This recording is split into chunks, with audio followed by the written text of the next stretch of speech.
चलिए आज हम आपको इस वाले जो सांख्यिकी वाला चैप्टर है उस सांख्यिकी वाले चैप्टर में एक क्वेश्चन आया है। इसमें p का मान ज्ञात करना है आपको। तो p का मान कैसे ज्ञात करेंगे वो आज हम p का मान निकालना आपको सिखाएंगे। ठीक है, हमारा क्वेश्चन लिखा है किसी बारंबारता बंटन का समांतर माध्य 6 है। आपको समांतर माध्य माध्य आपको छेद रखा है। तो p का मान क्या है देखिएगा, चाहे माध्य लिख के आए, चाहे समांतर माध्य लिख के आए, चाहे औसत लिख के आए, आपको एक ही तरह से करना है। क्या बोला है, चाहे समांतर माध्य लिख के आए, माध्य लिख के आए, औसत लिख के आए, तब आपको ऐसे ही सवाल लगाना पड़ेगा। ठीक है, तो सबसे पहले आपको लिखना होगा हल। हल लिख लिया आपने। अब ये जो साड़ी ऐसे बनी है ना, इसे ऐसे ना बना के हम ऐसे बनाएंगे। ऐसे करके ये जो पंक्ति में बनी है इसे हम किस में कन्वर्ट करेंगे, इसे रो में कन्वर्ट करेंगे। कैसे, तो सबसे पहले हम लाइनें खींच लेते हैं।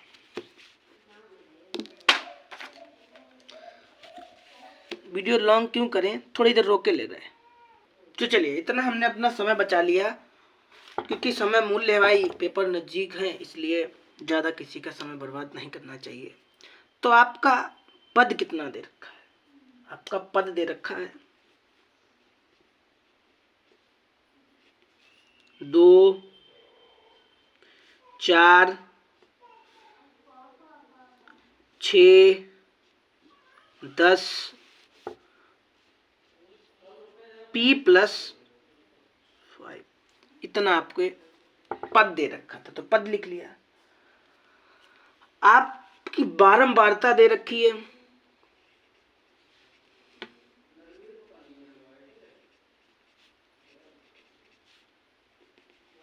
बारंबारता दे रखी है, बारंबारता दे रखी है। तो जो पद होता है ना, इसे किससे लिखते हैं, इसे x से लिख लो, इसे किससे लिख लो, f से।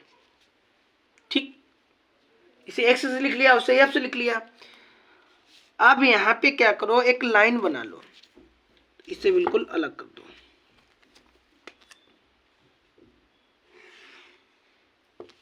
ठीक है, कोई दिक्कत, यहां पे क्या लिखो, f गुणे x, f गुणे x, इतना तो कर लोगे। सबसे पहला आपका काम ये होगा, ये पंक्ति में दिया रहेगा, आपको रो में लिखना पड़ेगा। आपको पंक्ति में दिया रहेगा, आपको रो में लिखना पड़ेगा। तो कितना है, 3, 2, 3, 1 और 2, इतना दे रखा है आपको। कोई दिक्कत, कोई दिक्कत नहीं। हमको पद दे रखा था, हमने पद लिख लिया, बारंबारता दे रखी थी, बारंबारता लिख ली, कोई दिक्कत। अब यहाँ पे लिखा f गुणे x, मतलब इन दोनों का गुणा करना पड़ेगा। क्या करना पड़ेगा, इन दोनों का गुणा करना पड़ेगा। तो लिखेगा 3 दूना 6, 4 दूनी 8, 6 तिया 18 और 10 एकम 10।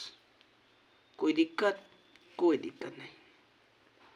इसका इसमें गुणा करोगे तो 2p और 10 हो जाएगा। ठीक है, अगर इच्छा ना हो तो गुणा ना करो, ऐसे लिख लो आप।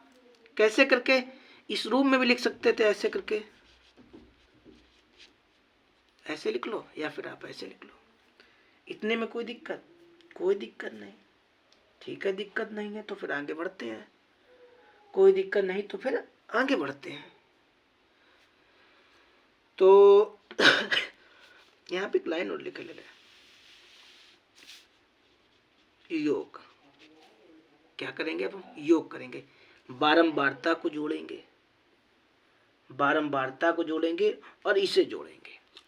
तो इसे जोड़ो, कितना हो जाएगा, 3, 3 2 5, 5 3 8, 8 1 9 और 11, कितना हो गया, 11। इसे बोलते हैं सिग्मा एफ। क्या बोलते हैं, सिग्मा एफ। इसे बोलते हैं सिग्मा एफ एक्स बराबर, गुणा लगा लो यहाँ पे इच्छा हो तो गुणा लगा लो। अब यहाँ पे एक बात ध्यान रखना, ये पी को नहीं जोड़ा जाएगा, ये तो भाई चर है, ये टू पी क्या है, ये टू पी तो चर है, तो टू पी को थोड़ी ना जोड़ा जाएगा ना। हाँ, इसे जोड़ो, इसे जोड़ो, इसे जोड़ो, इसे जोड़ो, इसे जोड़ो, किसे किसे जोड़ो, जिस जिस पे हमने टिक लगाए हैं उन पर जोड़िए आप, और जरा जोड़ के बताइए कितना हुआ। 10, 20, 30, 30, 30, 30, 30, 30 और ये 40, 40, 40, 50, तो 52 हो गया। कितना हो गया? 52 हो गया।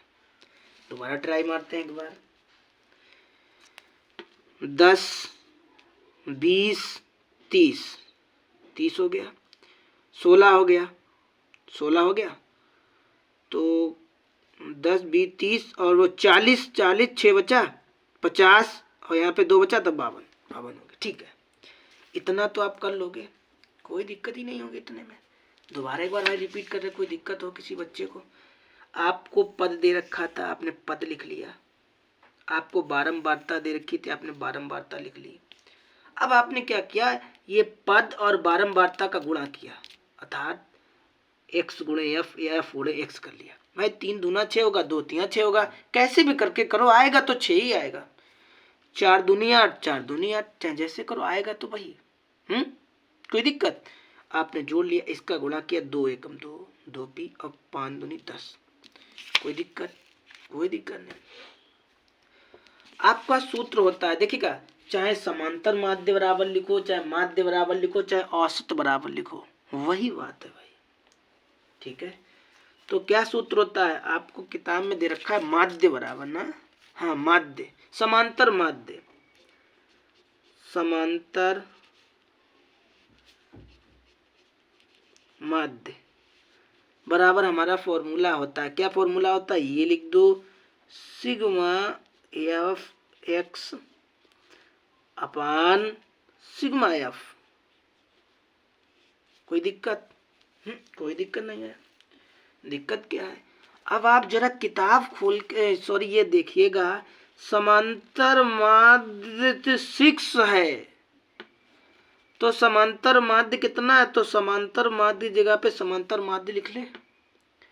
और एक बात ध्यान रखना, नोट कर लेना, जब भी आपसे पी का मान, ए का मान पूछा जाएगा, तब आपको समांतर माध्य दिया जाएगा। तो दिया था, हमने लिख लिया। अब यहाँ पे आपको इसका मान कितना दे रखा है? 2p प्लस 52 अपान, चलिए इतना कर लिया। यहाँ पे दे रखा है कि समांतर माध्य 6 है, तो समांतर माध्य 6 लिख लिया हमने। और जब भी ध्यान रखना, जैसे इस क्वेश्चन में तो p का मान पूछा है, कभी a का मान पूछ लेंगे, कभी f का मान पूछ लेंगे, कभी y का, कभी किसी का भी पूछेंगे, तब आपको समांतर माध्य किताब में पेपर में लिख के आएगा। तो यहाँ पे तो p का पूछा है, तो 6 लिखा, 6 लिख लिया। अच्छा, फिर यहाँ पे क्या करना है आपको? इसका मान कितना दे रखा है? 11 दे रखा है। इसके अपान में बंद कर लें, कोई दिक्कत? बंद करने से कोई दिक्कत नहीं, क्योंकि भाग दोगे तो 6 कम 6 आएगा, गुणा करोगे तो भी 6 कम 6 आएगा, तो कोई दिक्कत नहीं। अब यहाँ पे क्रॉस मल्टीप्लाई कीजिए, इसका गुणा इसमें करिए तो कितना हो जाएगा? चाहे तो स्टेप बढ़ा लो भाई, चाहे तो डायरेक्ट लिख दो। 1 का गुणा इसमें करोगे तो पूरी संख्या वही आ जाएगी। कोई डाउट? कोई डाउट नहीं होगा, कोई दिक्कत? इसका इधर गुणा किया, ये लिख लिया, इसका गुणा करेंगे, 1 का गुणा करने पे वही संख्या आती है। तो गुणा करो, 11 चिंग 66 हो गया, हो गया। और बराबर में 2p प्लस इतना लिख ले, 52, पक्षांतर कर ले। ये 52 इधर लाएंगे, अपनी तरफ लाएंगे तो माइनस का हो गया, माइनस का हो गया भाई, क्योंकि आपको पता है पक्षांतर करने पे चिन्ह हमारा बदल जाता है। यहाँ पे प्लस का था, इधर लाए हमारा माइनस का हो गया। अब हम 2p को ऐसे ही लिखे ले रहे, आप इसमें से घटाओगे तो क्या बचेगा, तो 4 1 14 बचेगा। 2p क्या होता है 14। कोई दिक्कत? अब इसे अगर ऐसे लिख लें तो कोई दिक्कत? कोई दिक्कत नहीं। अब हमेशा आपको पता होगा जो यहाँ पे जो गुणा में होता है वो कहाँ जाएगा, बट्टे में। इसका इसमें भाग दो, 2 एकम 2, 2 दूनी 4, 2 3 थे, 2 चक्कू 8, 2 पंचे 10, 2 चंग 12, 2 सत्ते 14। यही तो आपका आंसर है, यही तो आपका आंसर है। ठीक है, बस आपका सवाल हो गया, हो गया आपका सवाल। कोई दिक्कत आई? तो जब भी आप सवाल लगाना इस टाइप का, सबसे पहले आप इसको इस रूप में लिखना, इसको इस रूप में लिखना, इन दोनों का गुणा करके ये लिख लेना, इन दोनों का गुणा करके ये लिख लेना, इससे जोड़ना यहाँ पे लिखना, इसे जोड़ना यहाँ पे लिखना। लेकिन ध्यान रखना जो p वाला पद है वो नहीं जोड़ा जाएगा, उसे अलग ही लिखा जाएगा। और इसे इसे इसे जोड़ा तो आपका 52 आ गया। आपने सूत्र लिखा, सूत्र लिख लिया। ध्यान रखना जब भी आपसे इस टाइप का सवाल आएगा तो समांतर माध्य दिया जाएगा, वो आपको यहाँ पे लिखना पड़ेगा। और अपान में 11 था, इसका मान तो 11 लिख लिया, इसका मान ये था ये लिख लिया, क्रॉस मल्टीप्लाई कर दिया, 11 छंग 66, इधर 52 लाए माइनस का हो गया, घटा दिया और 2 का भाग दे दिया, और आपका आंसर फटाक दे आ गया। आया समझ में सवाल? ये सवाल पेपर में बहुत आता है, हम ये नहीं कहेंगे यही क्वेश्चन आ जाएगा ना, इस टाइप का कोई ना कोई तो आएगा, लेकिन आपको लगाना आना चाहिए। कोई भी सवाल आ जाए, जब आपके समझ में आएगा, किसी भी टाइप का सवाल आ जाए तब आप उसे लगा सकते हैं। ठीक है, कोई विज्ञान थोड़ी ना, कोई हिंदी थोड़ी ना, कोई इंग्लिश थोड़ी ना जो हम रट के जाएंगे ना, समझ के जाएंगे मैथ को। तो समझते रहिए, रोज क्वेश्चन समझिए, आपका पेपर बढ़िया जाएगा।